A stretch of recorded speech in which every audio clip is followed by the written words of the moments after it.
Yeah. I'm going to start because it's right 7 o'clock, and Okay. I know that people will continue to jump on as we go through my opening. I think the regulars have kind of gotten the hint that they don't have to come on until 5 after 7 anyway. They know your spiel. They know my spiel. They know how to get the chat box. Yeah. So this is our 12th History at Home program, and they are all now up on YouTube except for today's. So you can, well, except for the very first one, because that very first one I had not discovered the record button yet. Your support has been wonderful thus far. I really want to thank all of you for both your support and your kind words. If you would like to donate to us, you may do so either of three ways. If you go on our website, you'll find a link. Underneath at the very bottom, there says quick links, and you can find a join or donate button, and we love new members all the time. You can do it on Venmo if that's easier for you. Just search for Montclair History Center. Just as a double check, my name will come up so you know you're in the right place, and you can give that way. Or you can send a check the old-fashioned way to 108 Orange Road, Montclair, New Jersey, 07042, and any and all donations are gratefully appreciated. Today's program is about race, redlining, and rebellion in Montclair's history. It's going to be a different format than we've done in the past. We're going to watch about 20 minutes of a documentary that we produced in 2014 when we reinterpreted the Crane House to include not just the Crane family story, but also the story of when it was a YWCA for Black women and girls from 1920 until about 1965. We're going to watch about 17, 18 minutes of that, then we're going to stop it, and then we're going to use that as a springboard for discussion. Today I'm joined by two moderators. Jennifer Rittner is an educator and communication strategist who teaches programs at the School of Visual Arts. She's written extensively on the intersection of art, design, and social justice.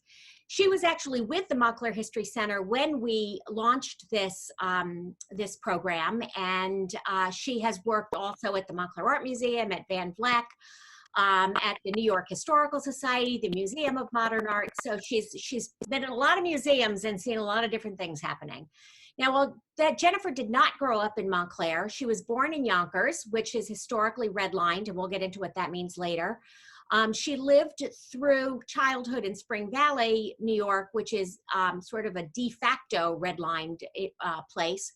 But she's also the child of an Afro-Brazilian immigrant mother and an Eastern European Jewish father. So she's been firsthand witnessing discrimination, racism, anti-Semitism, xenophobia, systemic bias, really all of her life. So I'm glad to have Jennifer back with us tonight, and I appreciate your being part of it with us.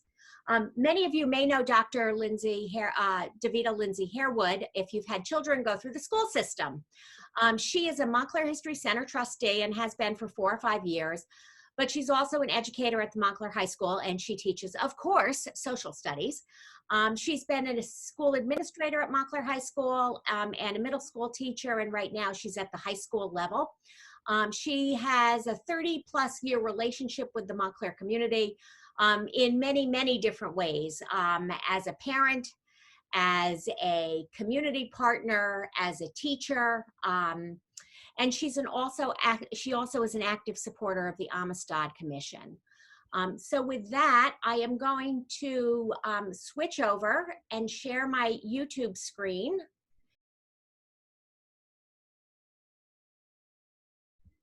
We'll start with Hortense Tate, who I think you're 100 years old now, is that right?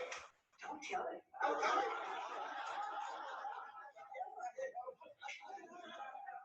And you came to Montclair about 1921, was it? 1921. And as some of you know, this building, this house, served for a number of years as the headquarters for the YWCA. So Mrs. Tate is very familiar with this house. I lived in this building. You lived in this building, right, okay. I mean in recent years, since they made it into a museum. We used to go there for dances on Friday nights with all my friends. We had a good time. I attended the day camp before school. I was like 4 years old. I even saw some pictures, some old pictures of me with some high top shoes on at the Y. Mrs. Tate encouraged all of us to go to college. She taught us how to be ladies. I went there frequently to teas given on a Sunday afternoon. I'm sure the YWCA was our salvation.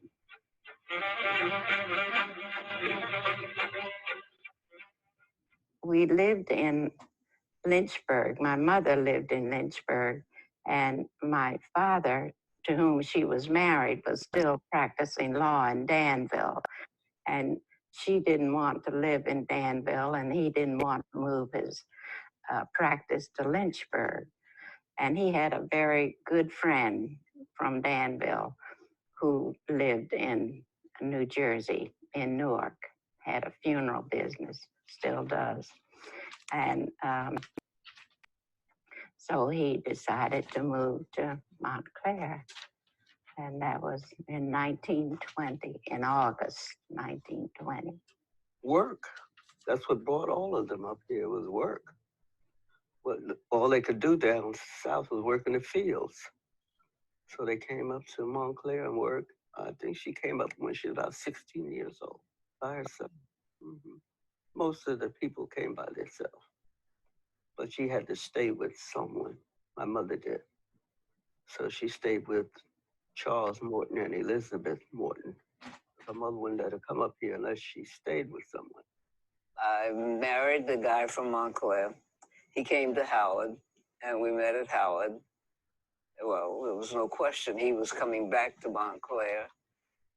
My mother was born and raised in Montclair. My father was from Florida and left Florida as a young man and came to New Jersey, and that's where he met my mother.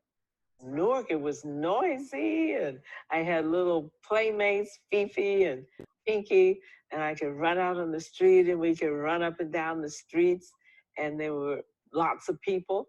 And then when we moved to Montclair, we were in a house that was set back from the road, and it had wild woods all around us. We were in the country. We could hear crickets, and I was afraid of insects, and there were no people around, not like Newark. My husband was working for RCA, and he was able to travel from here. So that was how we got here. And he was walking up and down the street, and he found these little houses for sale, and it seemed like it would fit our lifestyle. So we were so excited. We were the first in our family to own a house. Growing up in Montclair, there was only two reasons for living in Montclair. That was because some cousin or aunt or someone had told you to come north because there were good jobs here, and they meant domestic jobs. And other people came because the schools were better for their children, and they weren't segregated, and they didn't want their children raised in a segregated place. What's generally considered the Great Migration, 1915 to about 1940, over 1 million African Americans left the South to find jobs and homes and opportunity in the North. Certain impulses or pushes from the South, as people say, and pulls from the North that brought people forward. Racial discrimination, economic discrimination in the South, political unrest. And the North looked like the land of opportunity, the promised land. We moved into not an exclusive white neighborhood. It was just a block in from Bloomfield Avenue, the main street. And the neighbor on one side was very unhappy that blacks were moving in. But the neighbor on the other side, it didn't seem to matter. At least they spoke. But Mrs. Sigler was her name. She never spoke, even though my mother spoke to her and insisted that we speak to her. And of course we did. But she never answered. And my mother said, "I'm not raising Miss Sigler, I'm raising you."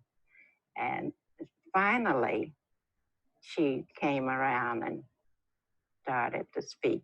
You see, when you look like you're white, you got your foot in the door before they know it. And once you're in there, what can they say?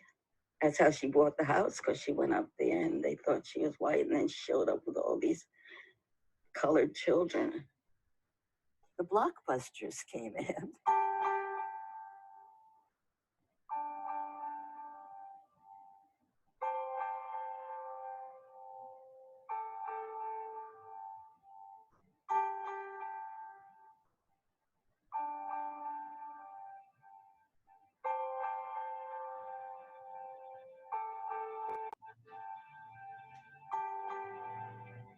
I guess maybe we had one African American family moving on the block. So they went up and down the block and said, "Don't you want to move?" And some of the neighbors called me, and we went up and down the block and we said, "Don't you want to stay?" Most of the people stayed. We had like one or two who felt they couldn't stay. And of course, there was de facto segregation. You could not get a mortgage on a house except in certain areas. And of course, South End was one of the areas where you could get it. So redlining occurred in the 20s when builders controlled the real estate market.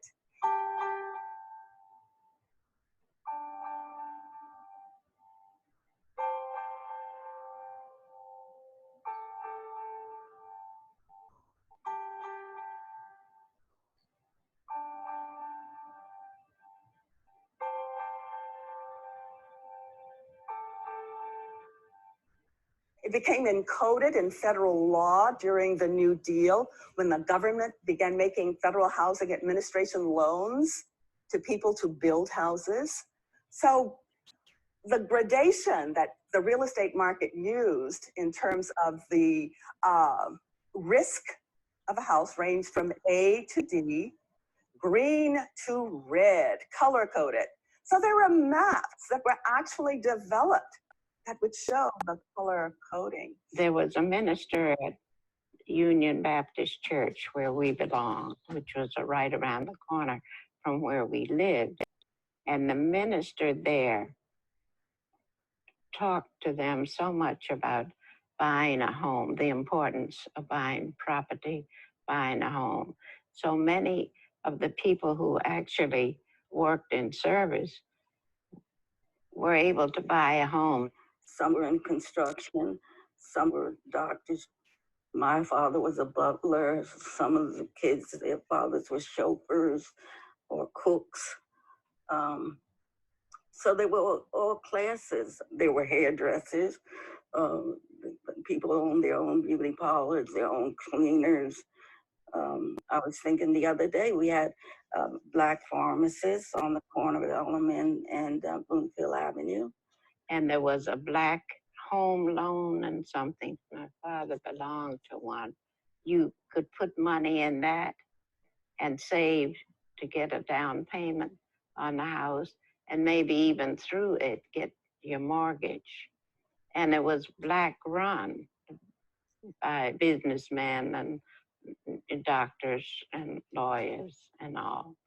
And that's how they were able to save money to buy these houses. It was set up so that the Blacks bought homes here, the kids went to Glenfield School, generally speaking. Dividing line was Lincoln Street. This side of Lincoln Street went to Nishwain. Across the street, they went to Glenfield.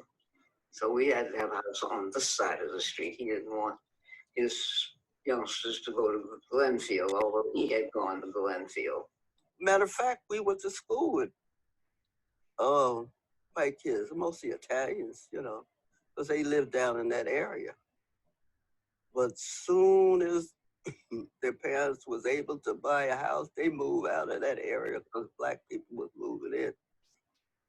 But down there at Glenfield School, we were younger, they were friends. But when they got up Montclair High, it was a different story. So that's the way it was in those days. I went to a school right on the borderline of Montclair, and it went to 9th grade. We didn't go to high school from that school until 10th grade. And they taught us how to make beds and how to cook and how to do all the things that you would do if you became a maid in some white person's house. I didn't do well in high school because you weren't encouraged to, you weren't made to feel that you were capable of doing better. But when I went to Fisk, I was on the dean's list. And when I went to Montclair State, you know, I was very successful. I'll say this, that if you were bad to them meant dumb. So a lot of kids, not girls so much, but a lot of boys ended up in special ed. But they ended up in special ed because they couldn't control them. It wasn't because they weren't bright. It was just that they were bored with school. They didn't like school, so they disrupted. So rather than have you disrupt, they would say that you were special. So while there was no segregation in terms of school buildings, there was certainly a differential and discriminatory treatment of students within the classroom.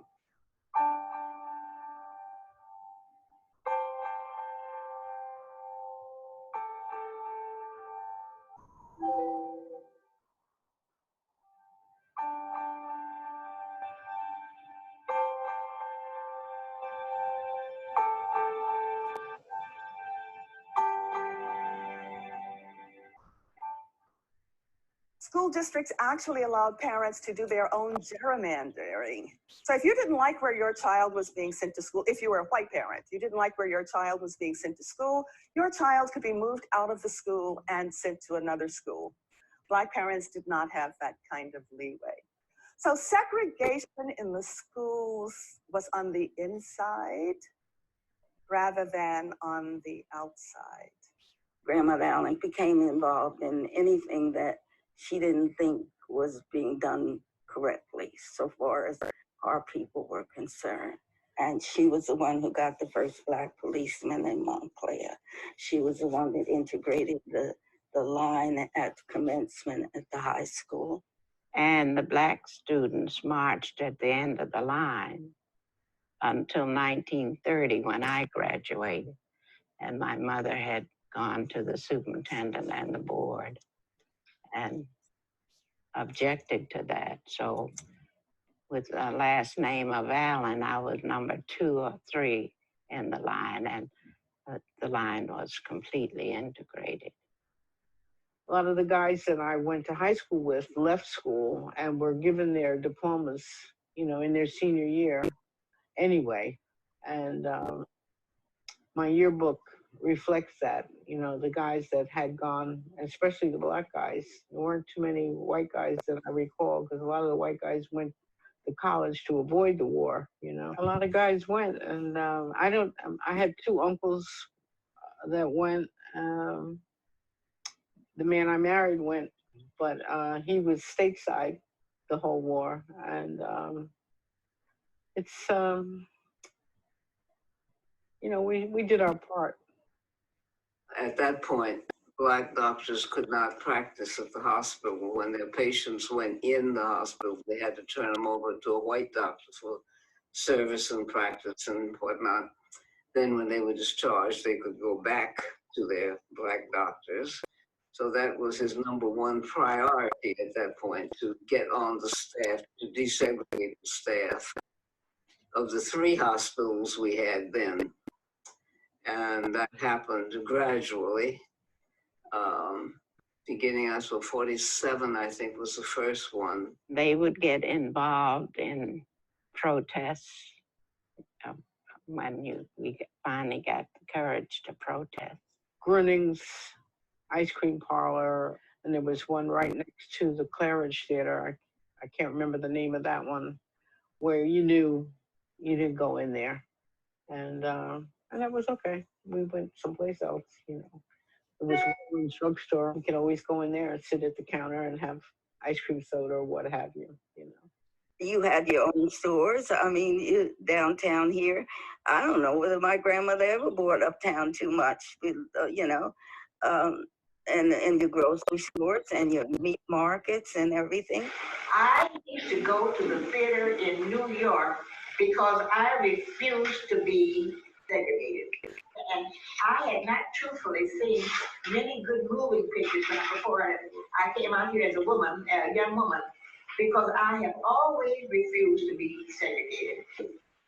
I think I've been in the Wellmont about 5 or 6 times already, because I still remember when they used to put you on one side and I refused to do it.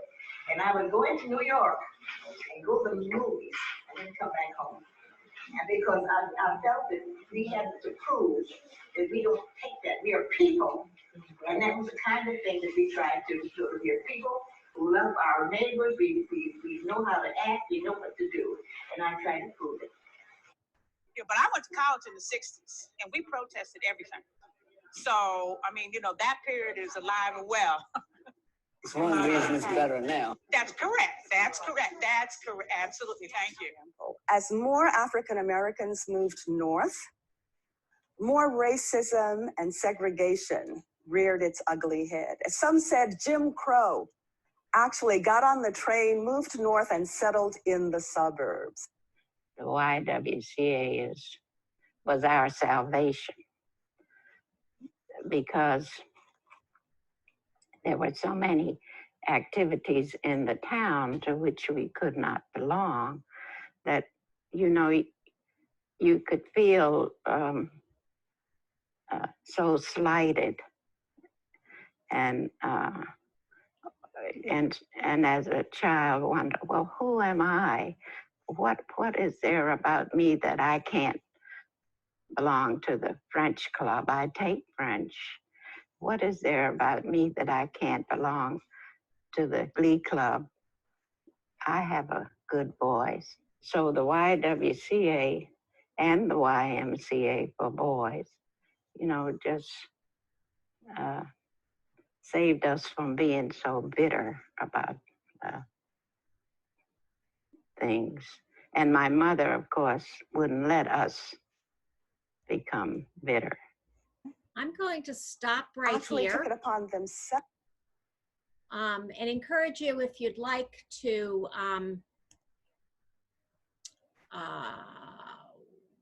watch the rest of it at another time. But I'm going to throw out to you now just a question, and you're welcome to answer it in the chat box, or you're welcome to answer it by unmuting yourself and raising your voice. And which of these stories or images resonated most with you, surprised you, will sort of stick with you after tonight? So I open that up to you guys, and let me know what you think. I will offer that it's the incredible dignity of the people in that short video. I mean, it just speaks volumes. I mean, to think that they endured that kind of humiliation and what we'll call, I mean, I heard that term de facto segregation, which I haven't heard in a long time. And I think maybe the equivalent today that we're hearing is institutional racism.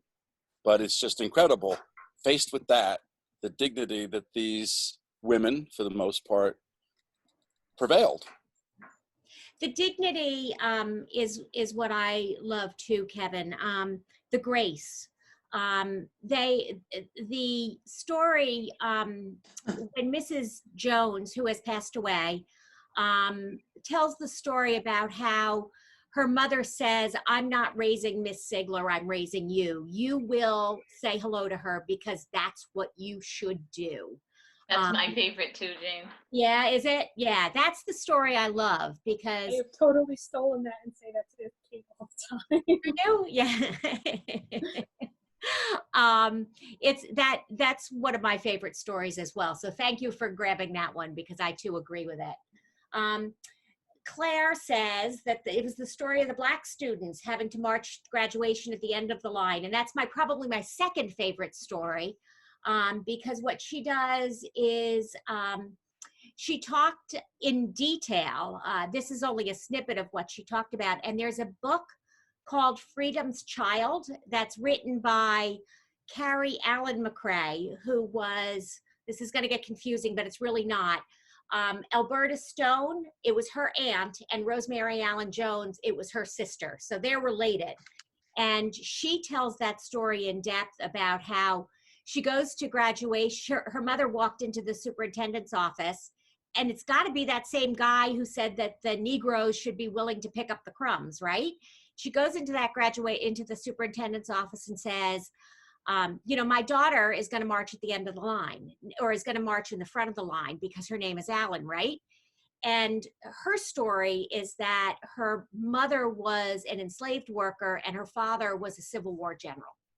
So she looked very light-skinned. And so the superintendent said, "Oh, yes, Mrs. Allen, that's the case." And she went down her whole list of all of her children, and he realized he'd been duped and tried to get out of it and couldn't. And so that's how the graduation line at Montclair High School got integrated. So another great story. Any other? Francis, that statement by the superintendent was jarring, wasn't it?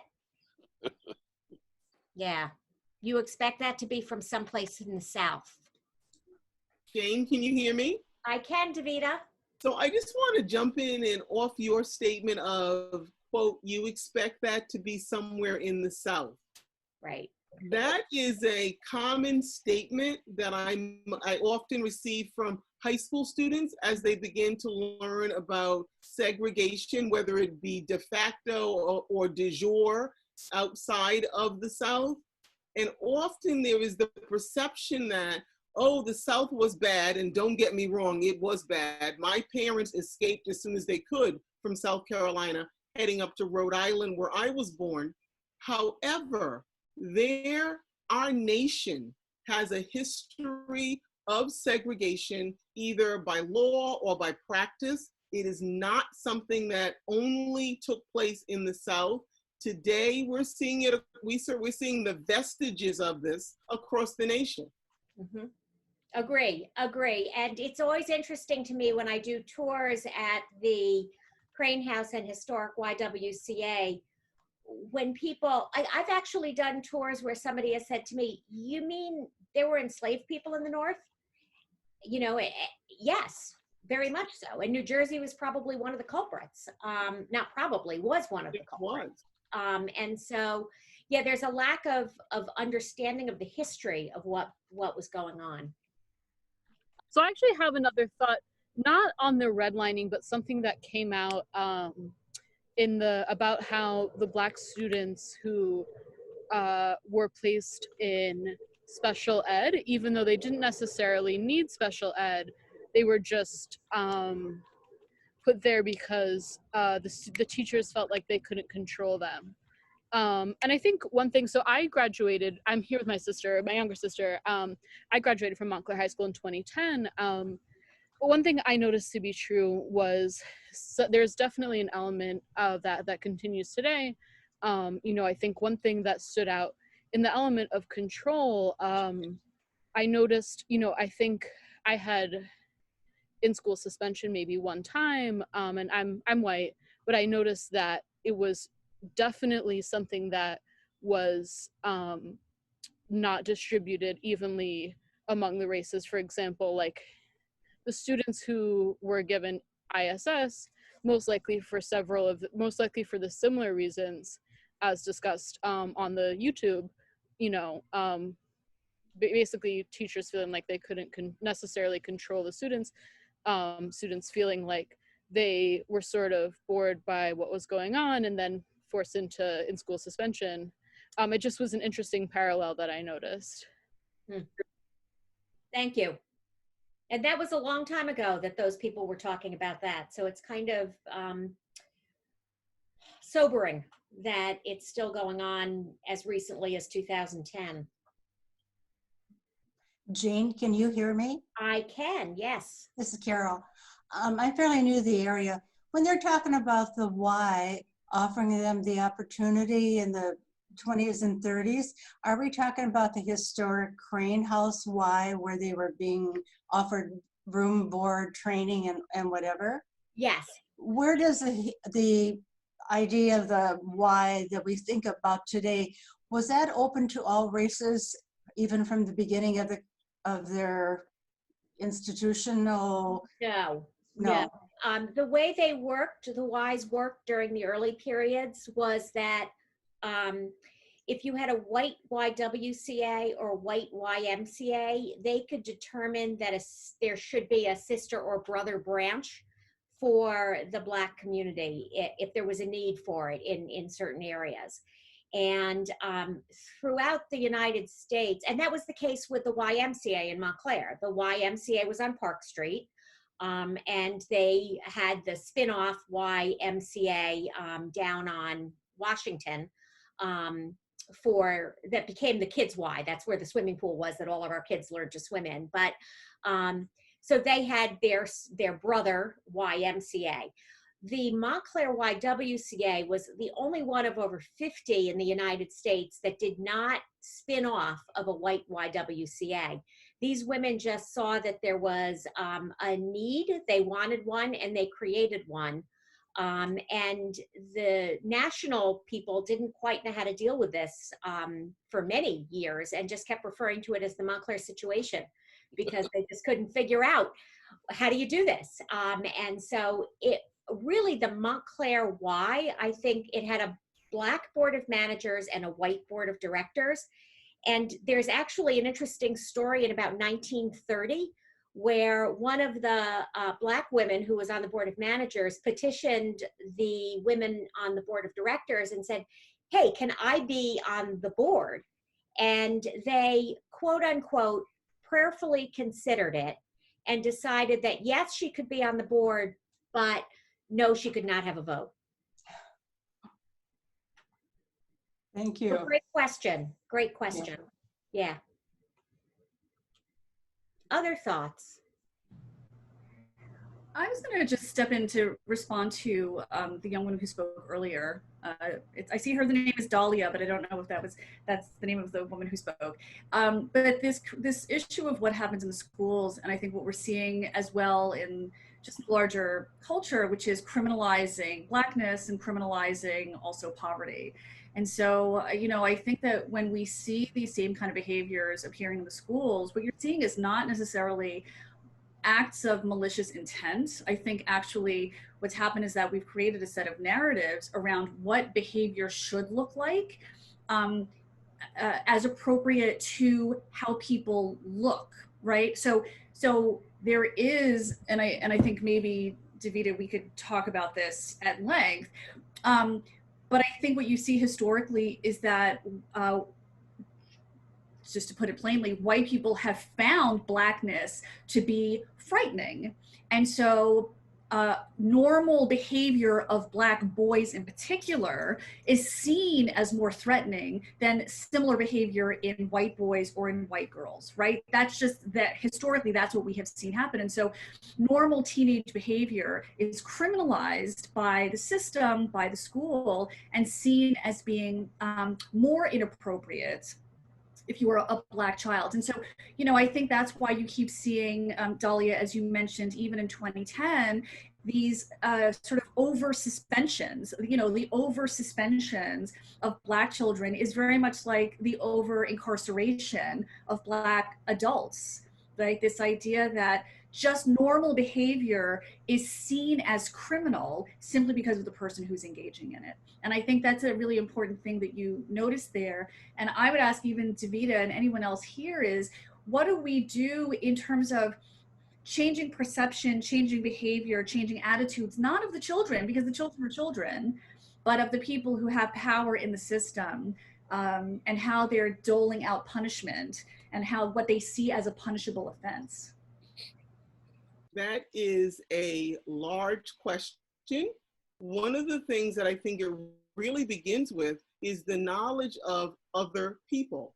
So we see the world through our own eyes. We see normal and common and accepted based upon how we define it.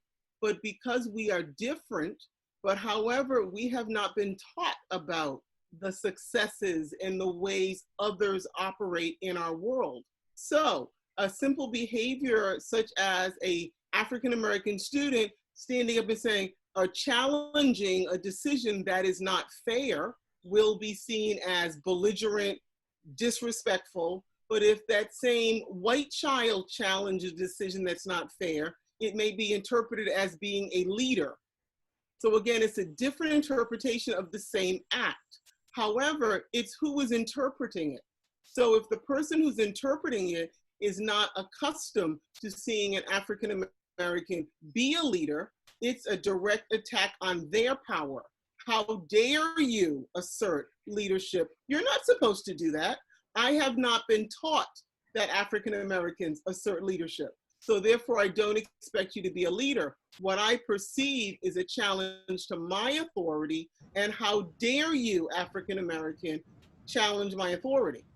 It starts really with, at the very basic level, about learning and understanding that yes, African Americans are leaders. Yes, African Americans disagree, and there's different ways to do that. So an African American parent has had to teach their child not only how to interact with the police officer, but also how to interact with white adults who expect them to defer and to have deference to their whiteness.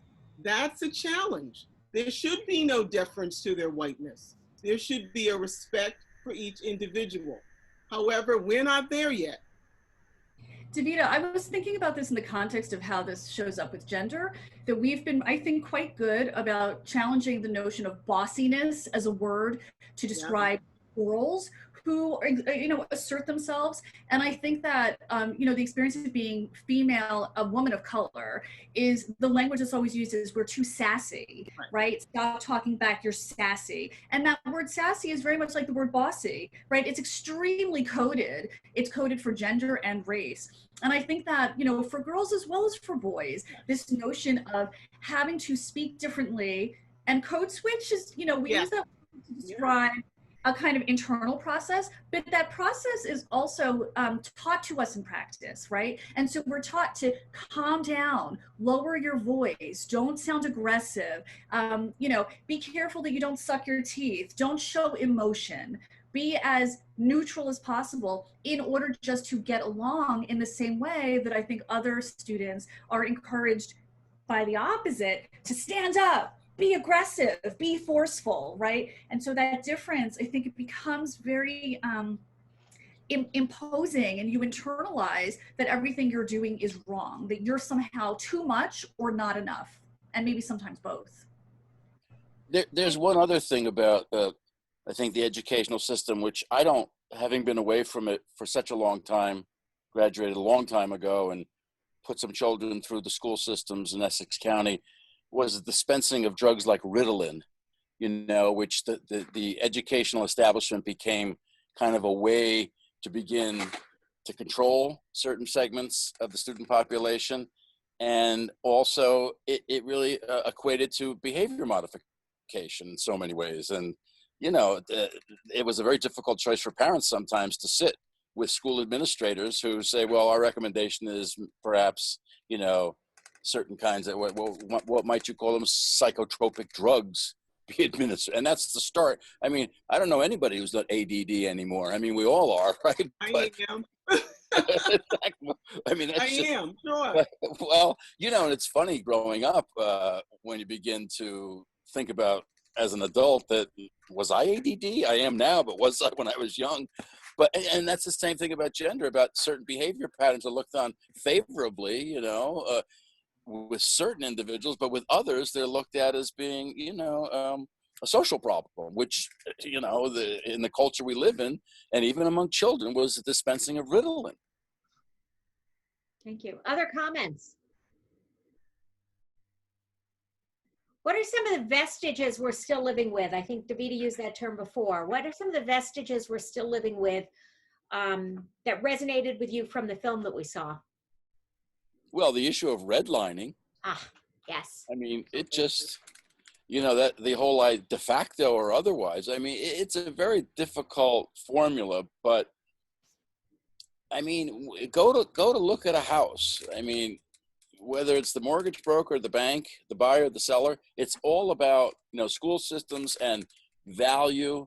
And I mean, I know I don't live in Montclair anymore, but in the area I live in, we have minority communities, and, real estate agents are quite frank in their opinions about, oh, well, that neighborhood is changing. Oh, well, and And the coding there is you don't want to buy there because it's a poor investment. And that's what the banks did. The banks essentially are protecting their money. I mean, to this day, I mean, our Secretary of Treasury, Mnuchin, I mean, he's a billionaire because, you know, they bought these mortgages and they were backed by the government. And I mean, it's worse now than it's ever been. In essence, it was something that was just accepted by the banks and by the real estate communities and the value of the town to the town for property taxes, but it still continues in so many different ways. And that's the thing about ownership of homes for this generation. It's becoming beyond their grasp, and the difficulty of people of color. You know, that's what they talk about. This whole generation was just denied the ability. The only ones that benefited were really through VA loans. If you served in the military in the 50s out of Korea, you know, and that was just an incredible boon to the real estate market because the government was there giving even people of color, I say that, you know, in parentheses or in quotation marks, loans, and they were buying. But this generation, you know, whatever they call it, Gen X or whatever, I mean, I think they're going to be left out of that formula, which is evident from what's going on in our communities. The thing I wanted to mention about the redlining is there is a great website. It's called Mapping Inequality, and all of the redlining maps from around the country are available for you to take a look at. And if you happen to click on the one, you know, if it says it's C3, you click on C3 and it'll actually provide you with the documentation that back in the 1930s when somebody walked around from site to site and identified why that particular area was red, yellow, green, or blue. And it lists family incomes, it lists race, it lists ethnicity, it'll talk about how it's a working class, how it's industrial. It's really quite interesting to do, to see where your house is today, compare it to where it was back in 1936, 1937. And also, then just pick one that's a different color and look at the comparison between the two. It's something we do with our high school students when they come to visit. And it's always very, very telling. Dahlia just writes, just thinking back to what Jennifer said about how discipline in school is another element of the criminalization of Blackness and punishment in school and mass incarceration. It seems like our school system can radically reimagine what discipline processes look like in Montclair schools. Just to follow up on the redlining question, Jane, because obviously this is, you know, redlining de facto, of course, is still happening. And I was just thinking about Brian Stevenson, you know, when he has spoken, I think, obviously incredibly eloquently about all of these matters. But he talks very much about proximity as being maybe not a cure for, but at least one ingredient in a larger set of solutions around how you break bias. Because proximity is what puts people into contact with one another in daily life in a way that just allows us to see sameness, but also difference as not threatening, right? So to be different is not to be threatening, it's just to be different. We're all different. We're all different. That matters. And I think that the problem that I keep seeing in communities, you know, like Montclair, like everywhere else, is the segregation of people by class, right? By income. And this idea that you want to be in a neighborhood with people who have what you have, I think that it continues the scourge of redlining to a degree that we are not interrogating fully. I don't know what it looks like to have a really economically diverse neighborhood, but I think that people who have wealth find that idea incredibly threatening. And I think that we have to interrogate why we feel afraid of people who have less than we have. Being poor doesn't mean that you are a criminal and that you want to steal what a person of wealth has. And what is problematic is the inequalities that come from differences in income, differences in economic position. But those inequalities are as much about how we treat people as what people actually have. So I just think there's an opportunity for Montclair to interrogate what mixed income community can actually look like. Anticipation of listening to this tonight, I thought about the Montclair Golf Club, which historically, if you had a vowel at the end of your name, or obviously if you were of not of Christian faith, or if you're a person of color, there was just no idea or no chance that you would even think about joining. And I guess a very famous, I don't know specifically about Aubrey Lewis, right? But if you remember back in the 1980s, when he was asked to join, I think it was the Baltusrol Golf Club, which was entirely white. And Baltusrol in Union, Springfield, was going to, one of the most famous golf courses in the world, was going to host the US Open, but they couldn't because they had no minority members. And they asked Aubrey Lewis, famous from Montclair, to join. And he, if I remember, he refused. And there was some accommodation made, and I don't quite remember what it was, but the Montclair Golf Club, which is another famous golf club, had some, and he was a member there eventually, I believe. But it just goes to show, you know, the link between where people live and that they go to exercise places like the Y, or exclusive clubs that are meant for, you know, various ethnic or racial groups, really.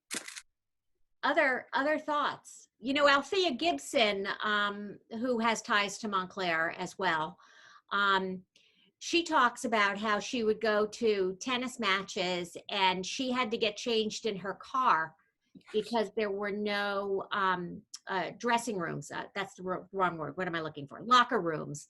There were no locker rooms that she could get changed in at a lot of these places. So I hear what you're saying, Kevin. I'd be curious to know if the yoga studios feel as though they're integrated or segregated spaces. I don't go to yoga. But I know that it's a huge, you know, thing in Montclair. So many people go to yoga. Does anybody go to yoga and find them to be segregated or not? I think the question first is, does anybody go to yoga? Well, there's a big, I don't go to yoga, but there's a huge controversy, and I don't follow it.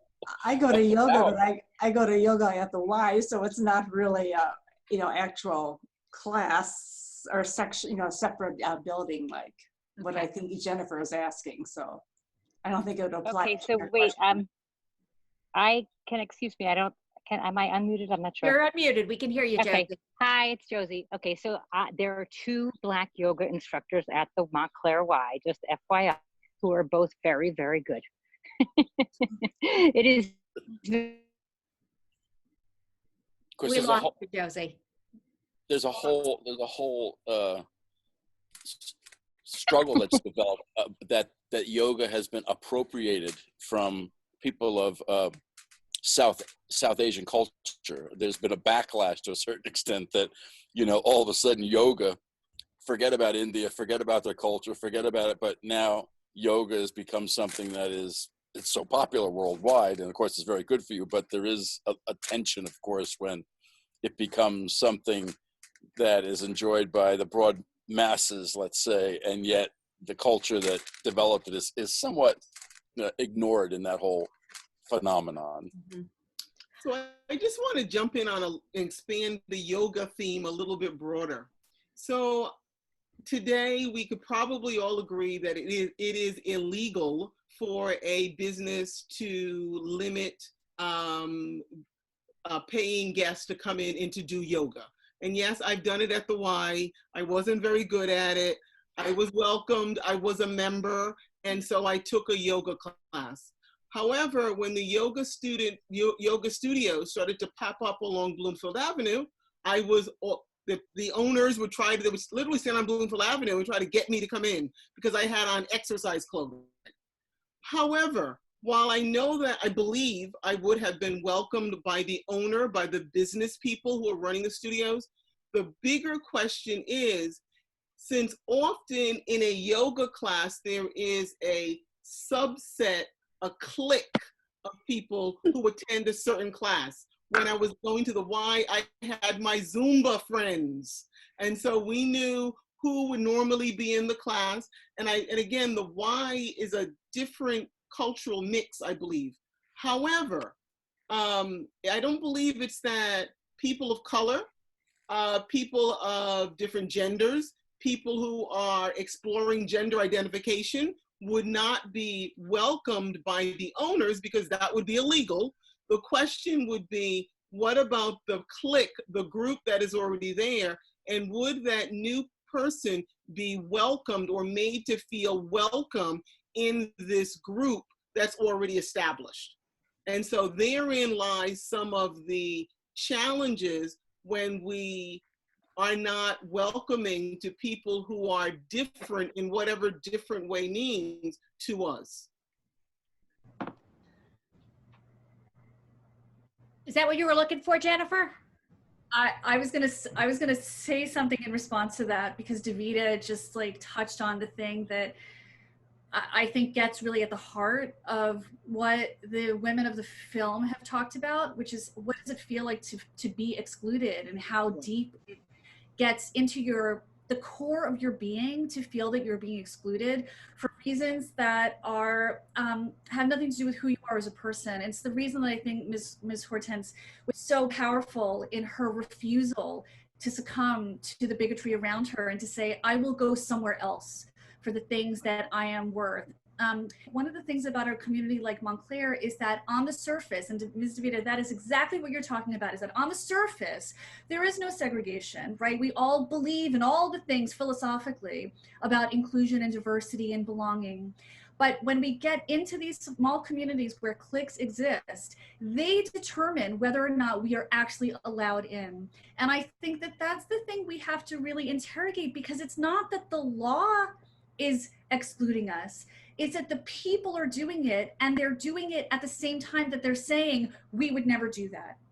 How do we deal with the paradoxes of what we believe and how we actually behave? Is very complicated. It's much easier to change a law than to change the thing that's so deep inside of us, right?